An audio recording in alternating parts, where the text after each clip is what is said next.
सज्जनों, जय श्री कृष्ण। सज्जनों, एक बात के मैं भारत के लोगों से कहना भी चाह रहा हूँ, पूछना भी चाह रहा हूँ। और मुझे बड़ा दुख भी हो रहा है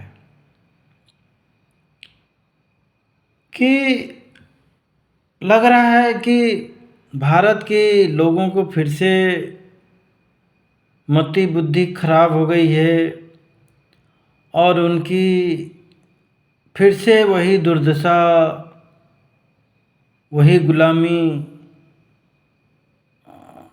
वही सनातन विरोधी राक्षस लोगों का पीड़ा सहना पड़ेगा।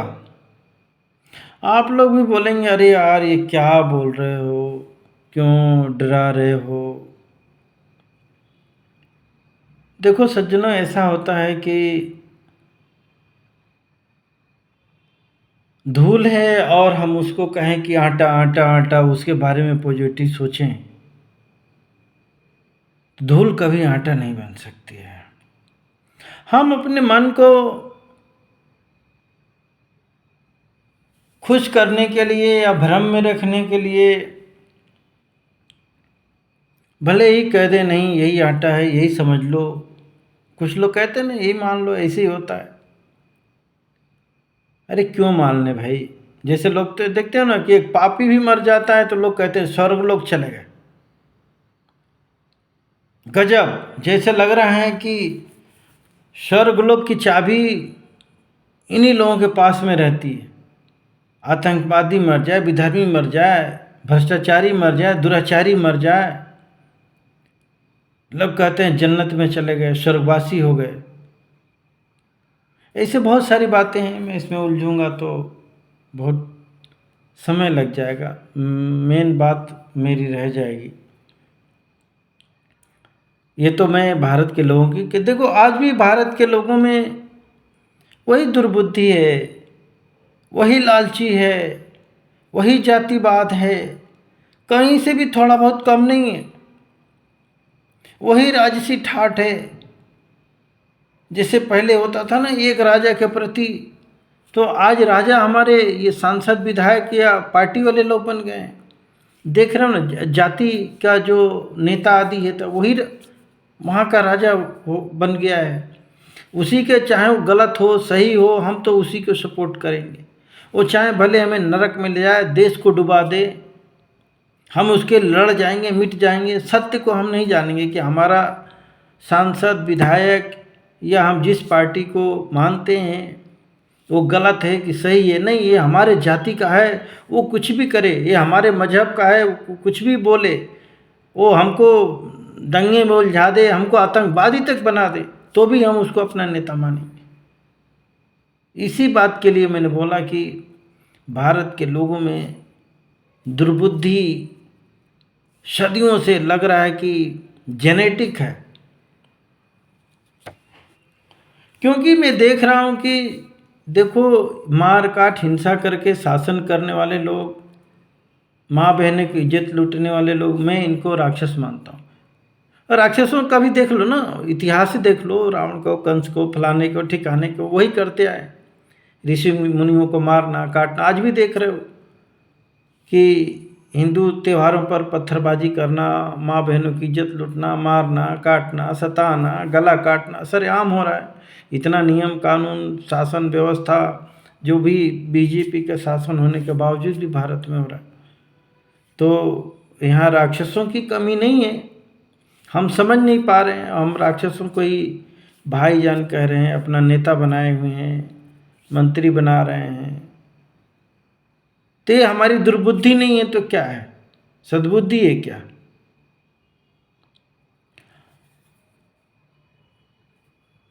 तो इस बात पर यदि विचार नहीं होगा, इस पर काम नहीं किया जाएगा तो भारत की फिर दुर्दशा। कारण है कि अंदर राक्षसों की पूरी भीड़ बन चुकी है। कुछ हिंदू भी हैं, कुछ दूसरे मजहब के लोग भी हैं, वो तैयार बैठे पड़े हुए हैं। लेकिन ये हिंदू समाज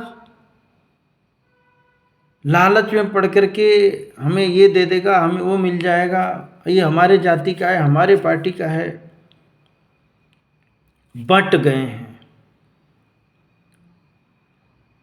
ऐसे बंट गए हैं कि एक दूसरे को मौका मिल जाए, कानून का डर ना हो तो लोग नोच डालें, उनका गला काट डालें।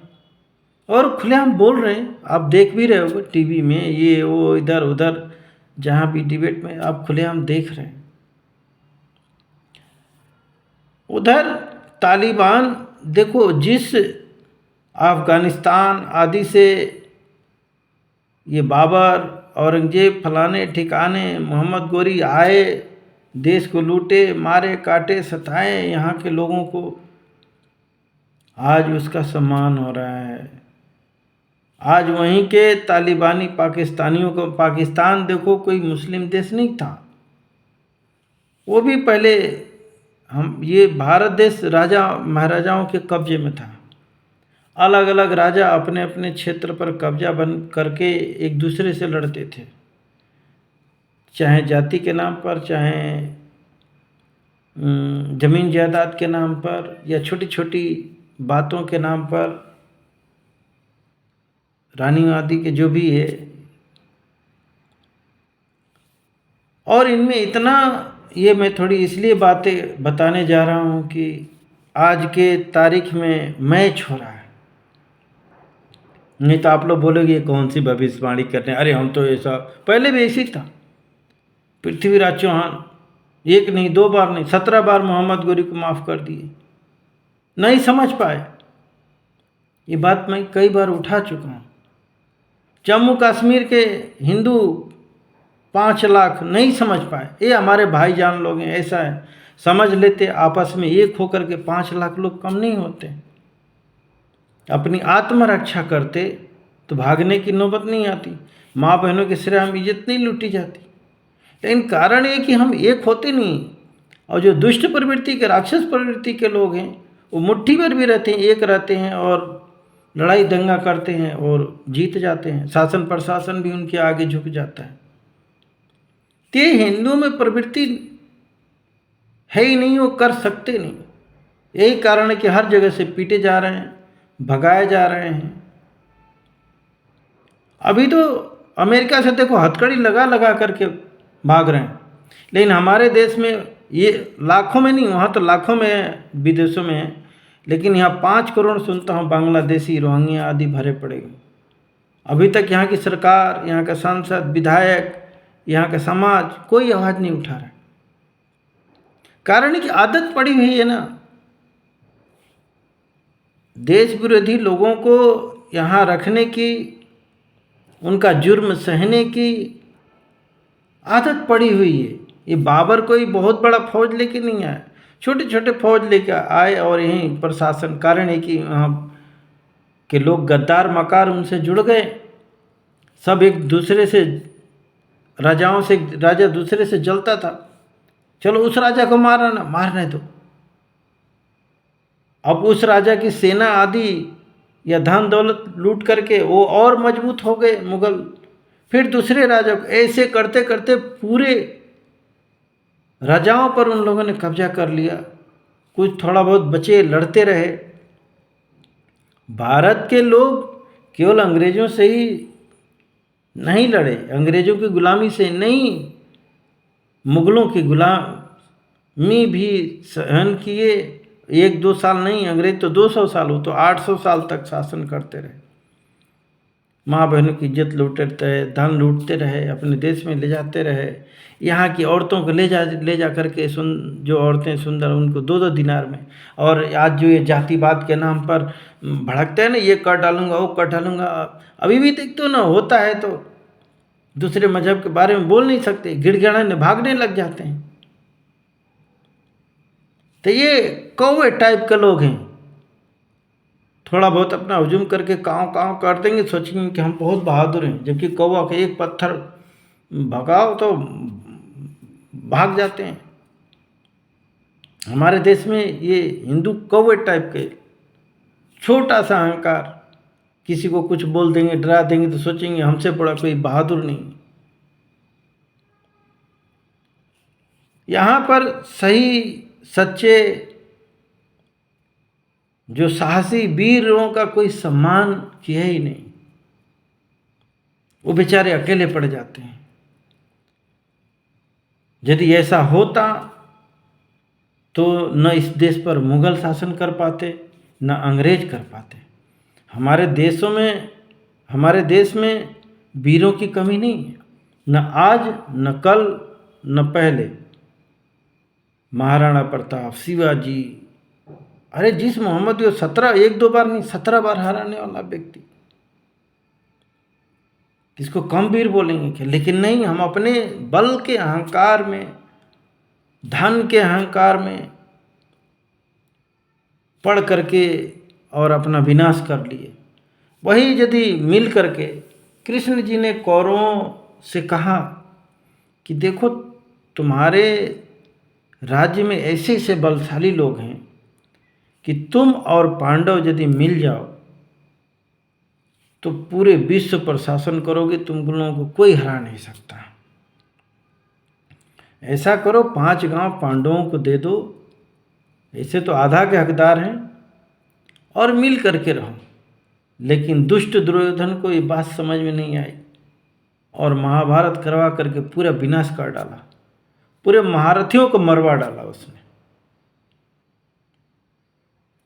खैर वही स्थिति आज आ चुकी है। यहाँ की आम जनता जातिवाद, पार्टीवाद, मजहबवाद में बढ़ चुकी है, एक दूसरे को दुश्मन समझने लग गई है और इसी का फ़ायदा विदेशी लोग उठाना चाह रहे हैं। भारत देश को तोड़ना चाह रहे हैं, भारत देश को फिर से लूटना चाह रहे हैं, यहाँ की लोगों के ऊपर शासन करना चाह रहे हैं। फिर से वही स्थिति होने वाली है। तभी तो ये भारत के जो आम अरे तालिबान पाकिस्तान को वो कर रहा है। भाई चलो पाकिस्तान को तालिबान जीत लेगा, पाकिस्तान में बम बारूद मिसाइलें परमाणु बम भरे पड़े हुए हैं, वो लेकर के क्या करेंगे? उनकी पूजा तो करेंगे नहीं, तुम्हारे ही देश के ऊपर फेंकेंगे। और यहाँ के अंदर जो हिंदू आदि गद्दार बैठे पड़े हुए हैं, जो नेता गद्दार बैठे पड़े हुए हैं, वो उनका सपोर्ट करेंगे। और फिर भारत, भाई महाराणा प्रताप को भागना पड़ा, तेग बहादुर सिंह का हालांकि वीरता में कमी नहीं थी, गुरु गोविंद सिंह, शिवाजी, लेकिन देखो जहाँ 100 भेड़ियाँ इकट्ठे हो जाएं तो एक बहुत बड़ा बलशाली शेर भी हार जाता है उनसे, और उसको नोच नोच के वो लोग खा जाते हैं। हाथी बलवान, लेकिन 100 भेड़िए इकट्ठे होकर के हाथी को भी मार डालते हैं। तो हमारे देश में भेड़ियों की कमी नहीं है, गद्दारों की कमी नहीं है। तो ऐसे लोगों से यदि हम बचेंगे नहीं, अपना बचाव नहीं करेंगे, इनको समझेंगे नहीं, ये जाति पार्टी का भेदभाव मिटा करके हम आपस में यदि एक नहीं होंगे तो हमें गुलाम बनने से कोई नहीं बचा सकता। अभी तो प्रकृति भी मारेगी। जिन हमें गायों का दूध पी करके अपने बच्चों को पिलाना चाहिए, जिनमें सद्बुद्धि आए, ताकत आए, ये दारू गुटखा पी करके आप लोग सोच रहे हो कि इन भेड़ियों से लड़ोगे? कभी संभव नहीं हो पाएगा। गौ माता बाहर घूम रही है और घर में कुत्ते पाले जा रहे हैं, नकली दूध ला करके खा पी रहे हैं, अंडा मुर्गी कोका कोला ये पी करके बल इकट्ठा कर लोगे, गुटखा पी खा करके बल इकट्ठा कर लोगे और इनसे लड़ पाओगे? वो तो उनका मांसाहार भोजन है, वो कर रहे हैं, वो अपनी शक्ति इकट्ठा कर रहे हैं, क्योंकि राक्षसों का भोजन मांसाहार है। लेकिन आप सनातनियों का जो भोजन है वो शाकाहार है, सात्विक भोजन है। लेकिन कोई कर रहा है? कोई नहीं कर रहा है, कोई सत्कर्म नहीं कर रहा, सब धत्कर्म में उलझे पड़े हुए। पहले के लोग भी इसी पाखंड में उलझा करके राजाओं को बांटे हुए थे, आपस में ही लड़ाते रहते थे। आज भी वही स्थिति है। हर पार्टियों में हिंदू बंटा, हर जातियों में हिंदू बंटा पड़ा हुआ है और एक दूसरे को आज नीचा दिखा रहा है, मार काट सता रहा है। इसलिए मैं बोल रहा हूं कि वह दोबारा से स्थिति, दोबारा से वह संयोग बन रहा है और इस विषय पर यदि काम नहीं किया गया, या आज योगी मोदी जी कर रहे हैं लेकिन उनकी वैल्यू क्या हो रही है? यहीं के हिंदू, यहीं के देश विरोधी लोग उनका नीचा दिखा रहे हैं। आज देख रहे हैं ना महाकुंभ को, हिंदू होकर के लालू मुलायम का कह रहे हैं कोई वो तो मृत्यु कुंभ है, तो कोई बोल रहा है कि फलाना कुंभ है, उधर ममता, ये लोग कहते हैं। तो क्या ये हिंदू हैं? ऐसा नहीं है। इनको समझने की ज़रूरत है। नहीं समझेंगे, ये देश समाज को बर्बाद तबाह करने वाले लोग हैं। ये आपको लालच में दे करके, जातिवाद में फंसा करके, सोचो आपको क्या बना रहे हैं। इस पर विचार करो। नहीं विचार करोगे, आपस में बंट जाओगे तो सोच लो उस दिन मिट जाओगे। योगी जी यही तो कह रहे हैं। समझदार के लिए इशारा काफ़ी है। बाकी जय श्री कृष्ण। अच्छा लगे कि मैं हिंदुओं की एकता के लिए बात किया है तो इसे ज़रूर शेयर करना। जय श्री कृष्ण।